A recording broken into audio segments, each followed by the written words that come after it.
Today's podcast is brought to you by Star Local Media. 14 newspapers and websites with a print distribution of 270,000 homes and monthly page views of 600,000 online. Star Local Media, your community voice for news.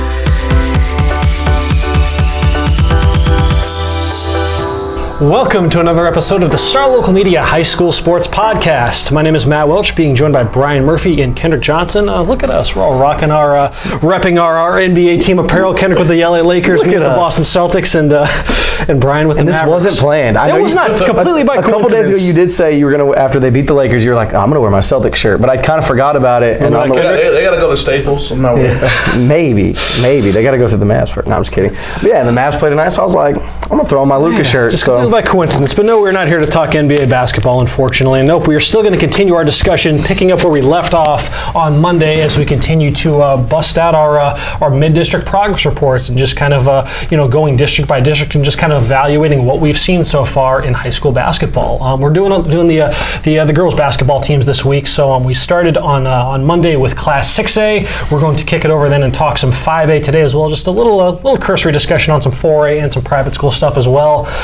There's obviously plenty to discuss, so let's get right to it. Let's start over in District 8-5A, Bryan, with Little Elm, The Colony, and Lake Dallas, all three of which are in contention for playoff spots, but all of whom are playing catch-up to Denton Braswell at the top of the district. To give you just a quick rundown of what the records are as the second half of district play gets underway, you have Braswell undefeated at the top at 6-0, Lake Dallas in second place at 6-1, The Colony in third place at 5-2, Little Elm tied with Denton Ryan at the moment, 3-4 for fourth place. Denton High is in sixth at 1-6, and then Justin Northwest rounds out the pack in seventh at 0-7.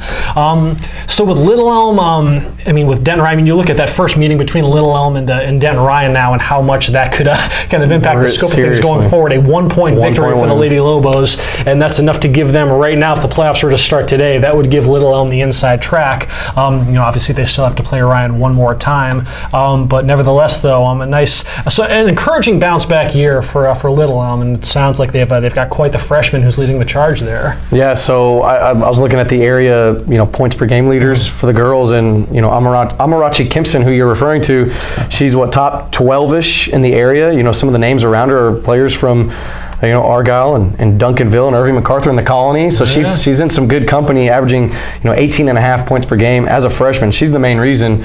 And Coach Coffey's done a great job there in her first year as a head coach. And against the top three teams, they've struggled. As expected, they've actually played well against the Colony. I saw them play the first time back in December. They kind of kept it close until Tamara Jones, is that her first name? Tamia Jones, sorry. Tamia Jones hit like 7 threes or something, and I went up to the Colony coach after the game. I was like, man, that was like some Steph Curry stuff. What just happened? But if she didn't do that, that game would have been a lot closer. But yeah, against Braswell and Lake Dallas, they've struggled a bit. But against the rest of the competition, the Justin Northwests and the Denton Ryans and the Dentons, they've taken care of business. They got that big win, like you mentioned, against Ryan. I think that's what it's going to come down to, especially if they beat Ryan in the second half of the district. Also, you can bank that they locked up that fourth playoff spot. You look elsewhere within the district, and Braswell was a team that I don't know. Maybe it's just because again they're not part of our coverage area, so I don't know if we necessarily if this was expected they were going to make this big run and just have kind of their first breakout season, because they are ranked top 10 in the state right now, and they haven't really met a whole lot of resistance from 8-5A. Of their 6 games, all of them have come by double digits. The closest anybody's got was Lake Dallas, lost to them by 14 points, and the thing is that you see with this Braswell team is that they start so hot in these meaningful games against the Colony and Lake Dallas. Against the Colony, they were up 14-5 after one quarter. Against Lake Dallas, it was 14-6, and they do such a good job of playing with a lead. And they're just such a tough team to match up with, because there isn't any one player to key in on. They've had of their 6 district ball games, they've had 5 different leading scorers. So that's the kind of depth of you welcome that if you're a Braswell. So it's not like a Colony or whatnot where you know who you're locked in on. And we talk about that a lot in basketball. It's like, all right, if you have that one superstar or 2 superstars like the Colony, you can do a lot. But what if you have 5, really, really good players? And they kind of remind me of I'm not saying they're as good, but they kind of remind me of a Mansfield Timberview boys from last year. They didn't really have a superstar, but they beat so many good teams that had a superstar on them, because they had, like you mentioned, their entire starting lineup that could lead the team in scoring and sound defense. They held Tamia Jones to just 7 points in the last time they played. Like, who does that? And Braswell? I got to see them against Lake Dallas, and that was what really stuck out, was the aggression that they play with on defense. They're just such a, I mean, it's like if you were to go into a laboratory and like, okay, I'm just going to concoct the worst type of team for any opponent to play against, a team that's deep with its scoring options. They're incredibly athletic, they're long, they play really hard on defense, and they've made things just an absolute pain on the other elite teams in this district, Lake Dallas and the Colony, and there really isn't a whole lot of evidence that, I mean, there was a moment there, like, so the Colony made, there were a couple moments there when they made a couple little mini runs and cut it down to like, 2 points or 4 points and whatnot, but Braswell had a response, all game long. It's just, and then, Lake Dallas had a moment there in the second half of its game where they switched to a zone defense, and that kind of, flustered Braswell a little bit, but then they adjusted to it and then ended up, winning by double digits. Just no one's been able to figure out a recipe over the course of 4 quarters in this district to get it done. You can have moments of success here and there, but just the overwhelming balance of what Braswell brings to the table has just been too much so far. You look at how a team like Lake Dallas, which, I mean, we figured they'd be solid coming into the season given that they returned their entire starting 5. Now, obviously, expectations were maybe a little bit, off kilter a bit when you learn, early in the season that Mackenzie Buss, who was the reigning district newcomer of the year, she was ravaged by an ACL injury in her sophomore season's up in smoke. But between the Elliott sisters, JoJo and Georgia, they've reprised their roles, and in fact, it seems like Georgia Elliott's taken a particularly noticeable leap from her freshman year, and she had, I think, against the Colony, it was like 33 points in that win. Wow. Dorian Norris, as steady as it is, she's been their leading scorer a bunch, throughout the season. Bailey Broughton, Allie Buchanan. I mean, there's a lot of capable players that they bring to the table, and you see, and again, against a team like Braswell, though, the athleticism that Braswell brings is kind of the intangible there versus a team like Lake Dallas. But with the dynamic between Lake Dallas and the Colony, when they played earlier in the season, that was kind of the first big, like, oh wow, okay, Lake Dallas they have taken a step. When they, when Jewel Spear and Tamia Jones go off for 55 combined points against Lake Dallas, and Lake Dallas still wins by 14. My gosh. And that just kind of, it explains, like Lake Dallas's depth is for real. I mean, you wonder what it could be if they had Buss, who was, arguably their best player last season. But nevertheless, this Lake Dallas team is in pretty firm position to lock up at least a top 2 seed. We'll find out, I guess, their chances of maybe contending for a district title within the next week, because on Friday they play the Colony, you're going to rematch there, and then Tuesday they get their second crack at Braswell. With the Colony, they were the projected front runner coming into the season, just because we know what that team did last year, running the table in district, and just the top shelf talent they have with Jones and Spear, both of whom were nominated for the McDonald's All-American game. But you're kind of seeing, though, that and again, those two are great. They can get you 25 a night, which is something that, how many teams outside of maybe McKinney North can say that? You have 2 players that are capable of going off like that. That's it. But you're kind of seeing, though, that there is, at least against the upper echelon teams in the district, there is kind of a limit on how far those two can take them. I was curious just on the year how many times the Colony has had a third scorer in double digits this season, because again, you know what Jones and Spear can get you. That's a good stat. How many is it? It's at least, again, there were some box scores that were incomplete, but it's at least 6. So not a ton. Man. And that's kind of been the thing, is that you know that Spear and Jones are going to go nuts, but if you can just, like Lake Dallas, they let those two have, 55 points is just about as close to the ceiling as it's going to get for those two. It feels like, and again, Lake Dallas still was able to win that game pretty comfortably, but that's where you look to players like Araya Cotto, who's got a lot of meaningful minutes on varsity over the years, that if she can, and the thing is when they do get that third score in double digits, they might be undefeated.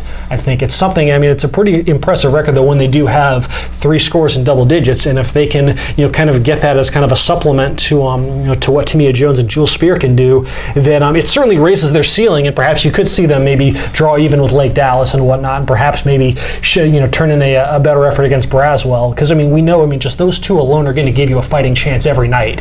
But at the end of the day, though, it's going to take a little bit more against these deeper teams, that also have some pretty high level talent as well. well. But yeah, I mean, I don't know. I feel like we have our, at least the top three as far as, pretty much certainties for the playoff picture. Again, we'll have to see what happens in that little Denton-Ryan rematch.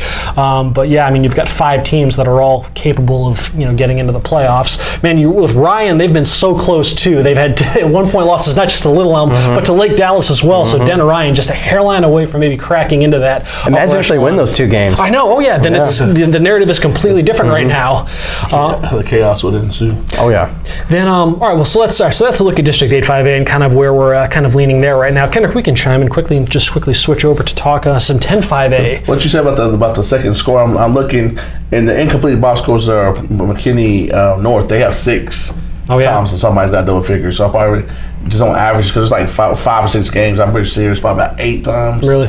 But the leading scorer, other than like a blowout game, is Chelsea Wooten or Mario Fields. For sure. That's who's been carrying them in district so far. Fields has had a stretch where she had 35 and 25 last week to win 2 big games against Wiley East and Princeton, who they needed to beat after they lost. They got upsetted by Denison to start off district, which was a surprise to everybody because everybody thought it was going to be them and Wiley East. So Wiley East became a must win, not a hope to win last Friday, and they got the job done with a 60-53 win. Fields had 34 and Wooten had 19. So what's that quick math? 53 out of 60. And that's kind of been par for the course, though, for McKinney North this year. Wasn't there a game where those two accounted for all but 1 point? Princeton game. Wooten had 24, Mario Fields had 25, and somebody else had 1. Aren't they freshmen and sophomores? Or they're both sophomores? Senior and junior. Senior, okay. And the crazy thing with North, a lot of people talked about they have a heralded class that's in middle school at Johnson Middle School. I'm going to go check them out. That's all. I've been hearing about these girls for 2 years. And I've had scouts, coaches, people outside the community. But you're going to go to an 8th grade game. Check them out. They're supposed to be when did they play? Let's walk in the beat right there. They haven't lost, and the team is averaging over 60 points, middle school. And the girls score about 50 of those 60 points. Yeah.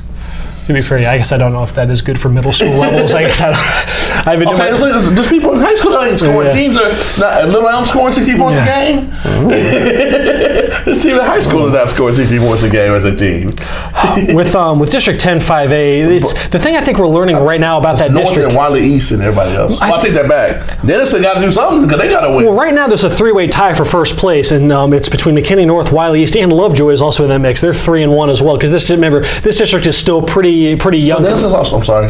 Denison's lost twice. Yes. Okay. But the thing we're learning. So Denison's in 4th place at 2-2, then Princeton 1-3 in 5th place, and then Sherman is 0-4 at 6th. Princeton's a team that will upset somebody. They remind me of a girl version of the boy team in 9-6A boys. They're going to upset somebody. Well, because you look at their results so far. I mean, they only lost by 5 to McKinney North. They lost by 5 to Denison, and then only 1 to Lovejoy. So they're knocking on that door. So I think there's I think because even though McKinney North and Lovejoy and Wiley East are all tied right now, eventually there's going to be some separation. Lovejoy and Wiley East already played. East won that game pretty convincingly. Lovejoy and North won't play until on Friday. So again, we'll see a little bit of separation in the coming days. But I think the message right now is that outside of again Sherman, there really isn't a layup in this district, and that you have those top 5 are all capable of ganging up on each other. And somebody's gonna be on the outside looking in. Right now, it's at Princeton, but I would not be surprised if they. I was very impressed with them. They play hard. They just got a young team that doesn't know how to close, but they're not going to get blown out by anybody. I saw them against Lake Dallas, ironically enough, at the McKinney North Holiday Tournament. That who's their forward, Rayleigh Cave? Yeah, the little sophomore, 22. She can clean house on the boards. Yeah, she was getting boards like Dennis Rodman in this prime against Lake Dallas. And then she hit the ground and get right back up. Yeah, she was a scrapper. With Lovejoy, I mean, they've kind of been living a little bit dangerously. Of their 3 wins, 2 of them have come by 1 point over Denison and against Princeton. So yeah, I mean, but nevertheless, they are getting an incredible year out of Carson McFadden, who's one of their most tenured members on varsity. She's got 14 points, 9 rebounds, and 4.5 steals. So yeah, some quality work being done by her. But again, though, they've already got the loss to Wiley East, and again, it wasn't particularly close. So again, if McKinney North is, if that talent is what it's been, against everybody but Denison, then you'd think that North would have a bit of an edge in that matchup as well. I think I might find out where I might be at on Friday now. So Yeah, Lovejoy might end up. I didn't know it was that point of a game. I literally was thinking about that. See, it feels like Lovejoy's probably going to settle in somewhere around Four, on the outside third or looking fourth. in. Yeah, they could very well lose to Princeton in that rematch. But yeah, you're seeing a lot of parity in this district, which I don't know, because I kind of like you. I kind of expected that North and Wiley East might be a bit further ahead, but who knows? I mean, obviously there's still plenty of ways to go, and that could eventually reveal itself. But right now, though, it does feel like it's anyone's district. Other than volleyball, this particular district, as my man over here would know, struggles in the regular season. When it comes to postseason, they be cutting them Frisco heads when they get to the playoffs. All I gotta say is softball. All I gotta say is basketball boys last year, baseball. Basketball boys. Who did McKinney North beat last year? They went 3 deep last year. Yeah, but not girls. Who did boys? Those are their boys. Oh, I know. Who did they lose to though? Who did they lose to though? The second Frisco team that they played. Yeah, they got beat by Frisco Lone Star. That went on to upset Lancaster. But who's McKinney North going to play in the first round of the playoffs? You would know that. I know, but I don't know because we can transition right now and talk some 9-5A, and then over in Frisco ISD. Yeah, the standings. Like a 3-way tie for fourth place, so I've not. There is. So there's 5 teams right now fighting for.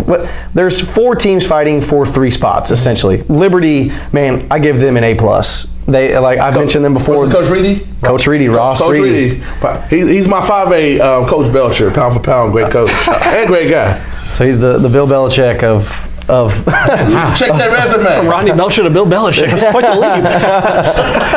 Man, no, but I don't know. They're 12-0, and it's time we really start respecting Liberty. It's their district now. It's their district to lose. They do play Frisco Memorial on Tuesday. In what should be a huge game. Memorial is 10-2. They're red hot now. They now have, I think, a possible leading candidate for district MVP in Jasmine Lott. Yeah. She's averaging 20 points per game. She is a sophomore. Okay, I saw her at the they played the Duncan tournament, right? Yes. Okay. They should have. Good. Legit. She is. I saw her play Reedy. She dropped 20 against Reedy last week. But the 3 best players in this district, I've said it before, are sophomores. Kyla Deck at Lone Star. Jazzy Owens-Barnett at Liberty, and Jasmine Lott at Memorial. And what do you know? Those are the 3 top teams right now in the district. Granted, Lone Star's in a 3-way tie with Reedy and Centennial. But man, I don't know. It's really going to get crazy down the stretch with those 3 teams: Lone Star, Reedy, Centennial. Centennial has an easy stretch. No, I don't want to offend anyone, but they play Frisco, Heritage, and Wakeland. I mean, they're 3-9, 2-10, and 1-11. Those are their next 3 games. Wakeland's that bad?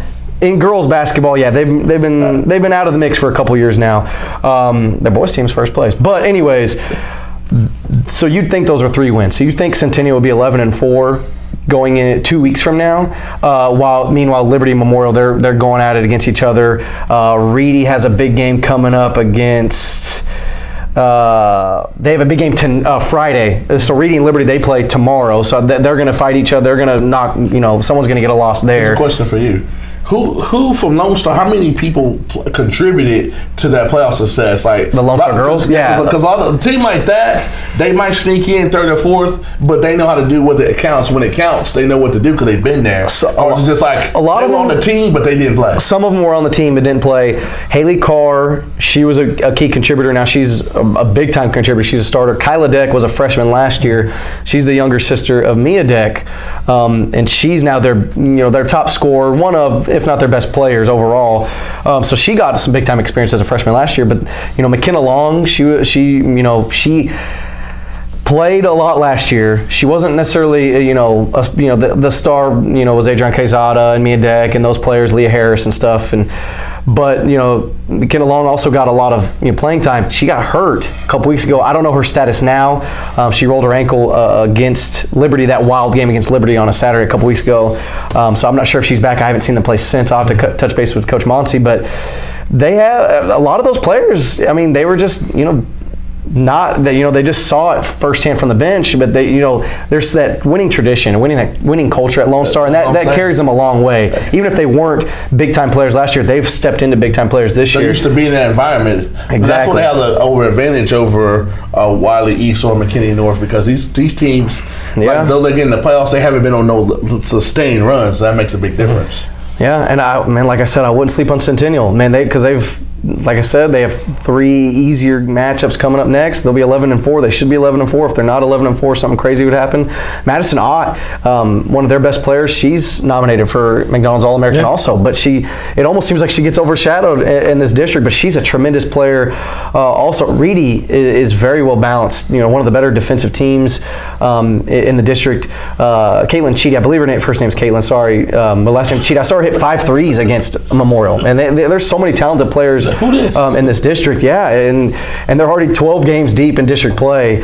So it's going to come down to those 4 teams fighting for 3 spots, while Liberty might go 18-0. Can you give us an MSP, a Murphy Sports prediction? Who's your 4 teams? Let me pull up these standings. Let me see. I think it's going to be Liberty, Memorial. Man, I think it's ultimately going to be Lone Star and Centennial. I don't know who's going to be 3rd and 4th. The disrespect. I've seen Reedy play a couple times now, but I'm kidding. So they won 12 games and be on the outside looking in. You can flip a coin. Yeah, you can be a 12-6 team possibly, and maybe be on the outside looking in. Maybe be 11-7. I don't know. It's going to be tough, but someone's going to be left out. We're kind of noticing a theme, though, with these 3 districts that we've discussed, and that it's basically 5 teams that are vying for 4 playoff spots. There's going to be some playoff caliber team that ultimately gets left out. But it seems like the area as a whole is down this year. After last year, having all these McDonald's All-Americans, you're MVP, you're MVP, you're MVP. This year, it's very even, and you got a bunch of and even in my district, the talent is very young or it's on the way. Because my district, the super mega talent is sophomores. But last year it was Quezada and Randy Thompson, who both playing D1 now. And then the 3-9-6A girls. And to be fair, last year might be kind of an outlier in the grand scheme of things, because usually you're not getting 3 McDonald's All-Americans in a single district like we had in 9-6A. Well, that's not the same area. Yeah. Like they may have one in Duncanville. In the same county. All in the same pocket of Collin County. One from our leadership area, one from West Texas, but not in the same county. Yeah, in the same county, But then you look at a district like 11-5A, where it feels like you've got your 4 playoff teams kind of decided right now. Again, the seeding is still up in the air. The only thing that feels certain right now is that Highland Park is going to be the 1 seed. So we'll just talk the 4 teams that are in playoff contention there. Highland Park is undefeated in the district at 8-0. Then you have a 2nd place tie between Newman Smith and Woodrow Wilson at 6-2, and then 1 game back at 5-3. In 4th place is Creekview. As I mentioned, Highland Park has just kind of laid waste to this district. Of their 8 wins, they've all been by at least 30 points. The average margin of victory is 51.1 points. Jeez. Everybody gets to play. So, yes, lots of emptying of benches. You get some minutes. You in the stands, come on down. You get some minutes. Highland Park is putting in work in 11-5A. Park. So yes, Highland Park is well on its way to a district championship over in 11-5A girls. The more interesting subplot, though, is kind of the picture behind them, and again, Newman Smith and Creekview, how it appears those 2 programs are bound for playoff berths. It looks like, again, Newman Smith and Wilson are tied for 2nd right now at 6-2. Does feel like Newman Smith has a bit of an inside track on that. They've already got wins over Wilson and Creekview. They have 2 losses only because they've played Highland Park twice, because the second half started on Tuesday. So they already got their hard part out the way. Pretty much. So it's the deck is kind of cleared for them to now potentially run the table the rest of the way and potentially get a 2 seed. I'm going to be curious what happens in that rematch against Creekview, though. That was a game that, albeit you look at the score and you see that it was 56-43 in favor of Newman Smith, this was a 1-point game heading into the 4th quarter, and then Newman Smith just went nuts, outscored them 23-9 the rest of the way. You had huge nights from Adia Cobb, Jada Shipp. They really impressed for Newman Smith. Jada Shipp, in particular, has had a pretty strong year. She's coming off a run where I want to say it was something like 4 out of 5 straight games. She had at least 20 points scored, so some quality work there. Creekview, they had a really, really close loss to Wilson, 38-35. That's kind of set them back into the 4 seed. But nevertheless, though, that's close enough to where you could maybe see things flipping the other way in the rematch. They're being led by Michaela Hawley, who, as we've mentioned, like many of the girls on this podcast, a McDonald's All-American nominee. But yeah, it does feel like, again, the top spot is all but decided right now in that district, but 2, 3, and 4 still very much in flux between Newman Smith, Creekview, and Woodrow Wilson. Let's see. That can be it for 5A. Let's talk a little bit of 4A stuff. We got a couple teams in 4A that are on the radar for sure. Argyle. Argyle's. Who are they? Yeah, what have they ever done? Argyle girls basketball is in pursuit of a sixth consecutive state championship this year. They are on a special. Didn't their best player just get hurt again? Yeah, the girl got hurt. I don't know her name, but she tore ACL. But the girl that emerged as the best player last year is back and better. But basically, I have names for these players too. If we want to apply that to it too. Yeah, we're talking. Yeah, the player who got hurt. Unfortunately, Sydney Standifer. She got hurt last year as well. Had to miss the season with an ACL injury, and then same thing just happened. I guess at the start of the month, she was ruled out for the year with an ACL. So, yeah, I mean, Clemson commit. She's one of the top players in the state, and just for the second straight year, Argyle's got to soldier through the postseason without her. But you talked about the player that was able to kind of emerge though in her wake, and that was Riley McKinney, another McDonald's All-American nominee. She's legit. She is amazing. Yes, I got to see them covering the state tournament last year when they took down Hard Jefferson. Yeah, Lincoln in the semis, and then Hard Jefferson in the state title game, and McKinney. It's gonna be a rematch. I almost will guarantee. I got some inside of Hard Jefferson. I covered the area way back, and I've seen them play this year in that Duncanville tournament, and they have I'm bad with names. They're the best sophomore in the nation. I remember seeing her. Yeah, she got better. But what they did is they got the players around her better, and they're gearing everything towards Argyle to the point where they 4A team came to that Duncanville tournament where you got some of the best teams in the nations, state champions from California, state champions from Arkansas, and they played and they got 7th place out of the 50 teams. Okay. Little 4A, Hardin Jefferson, all to try to beat Argyle because they're not going to see that competition in Beaumont, Southeast Texas. So they're focused on taking down Argyle. That'll be the only team that can take them down. Argyle played in an Orlando tournament? No. What was that? I'm looking at during the holidays. It says Orlando. They played teams from Pennsylvania and Illinois. Why not? They're taking down everybody in 4A in Texas. Why not just like Hardin Jefferson? They got to come. They got to challenge themselves. Yeah. Because they're not going to see that competition during the season. That's how Hardin Jefferson is. So both these teams, I think, know they're going to see each other. Is my point. So they're gearing up to see each other because. Well, I mean, if you take any credence in the state rankings right now, Argyle's currently number 2 in the state. They were 1 for a little while. How do you win 5 state titles and you're not even ranked number 1? Well, because Canyon. I mean, if you look at there, because when the team that's ranked number 1's only lost one time all year. Rankings? Argyle's 2. Yeah, Canyon's currently number 1. Jefferson? 3. That's 2 teams I need to worry about. Yeah, and the thing is that Canyon and Argyle are going to cancel each other out because they're in the same region, so they'll see each other before the state tournament most likely. Now, Argyle's they've had to scrape and claw for a couple of these victories in district play. They've only, I guess, they're 3-0 in district, but 2 of those games have been decided by 2 points or less, including a game against just on Tuesday against Crum that they had to win in overtime, 53-52, and I want to say they were actually down by 3 in the closing seconds of regulation. Riley McKinney gets fouled and has to go and sink. It might have been 3 free throws, and she knocks down all 3. Are they undefeated this year?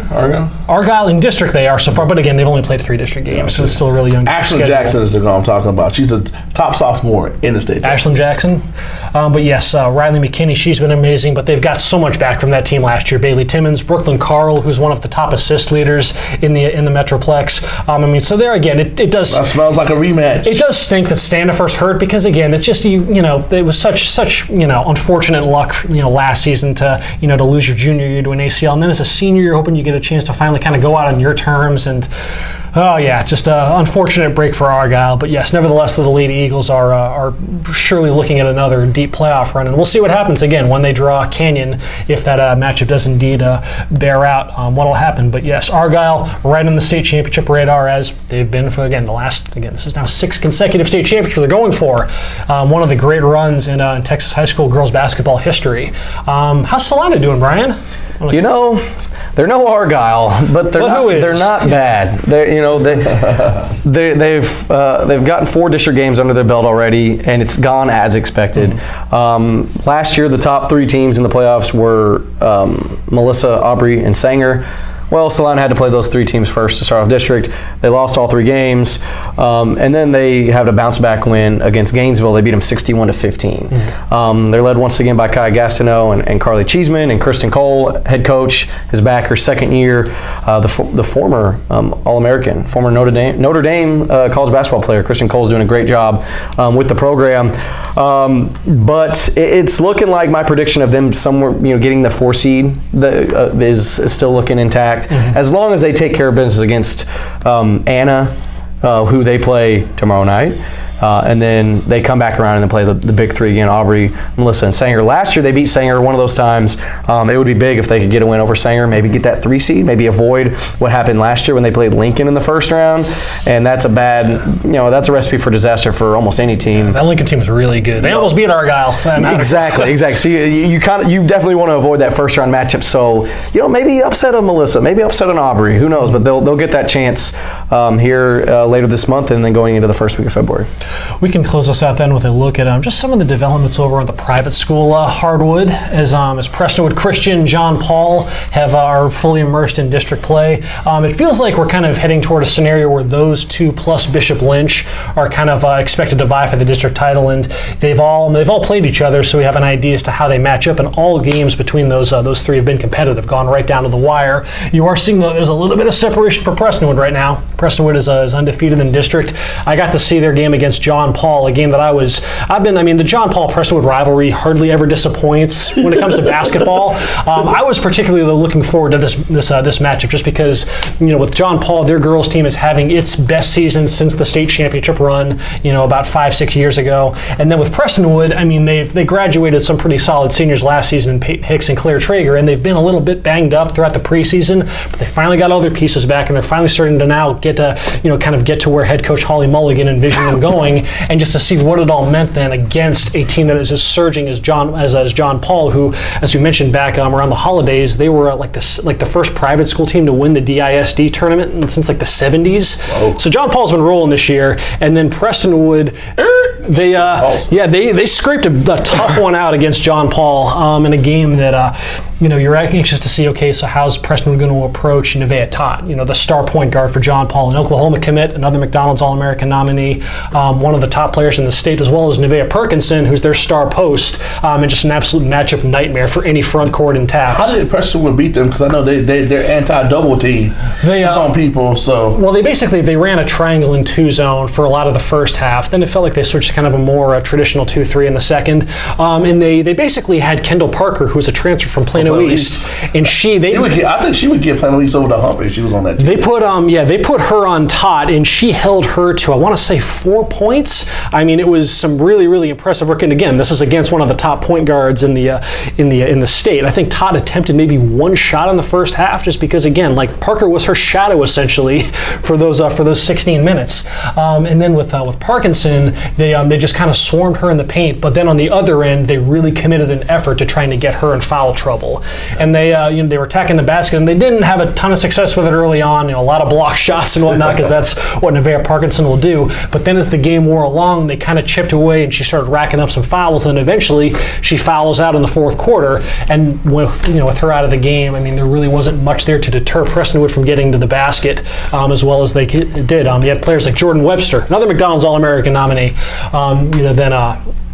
Morgan Hervey, Kirsten Johnson. They've got plenty of names that have experience at the varsity level and are accustomed to making deep playoff runs.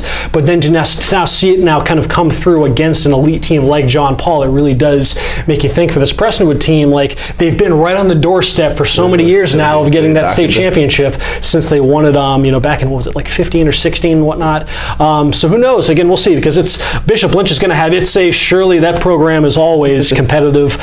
John Paul, defending state champion. Yeah, and then John Paul, I'm anxious to see how that rematch goes, because again, Prestonwood won this game by not a ton, and this was with Nevaeh Totten. Who was the best step? Because I don't know if y'all notice it in all these games, especially in the tight districts like the Frisco's or the 9-6A, how these games get officiated depend a lot in who wins or not. If they let them play versus they call it tight. And that makes a big difference when you're playing a playoff game and it's a one-shot deal. Well, both Prestonwood and John Paul are teams that very much rely on the top end of that rotation, whether it's Webster and Johnson and Hervey for Prestonwood, Todd and Parkinson. Plus, again, with Nevaeh Todd kind of neutralized there in the first half, that opened up a lot of open three-pointers for Kate Valley and Delana Haley, who just went nuts. And that was the reason why why John Paul kept it as close as they did until the end, was because those two got loose from the outside.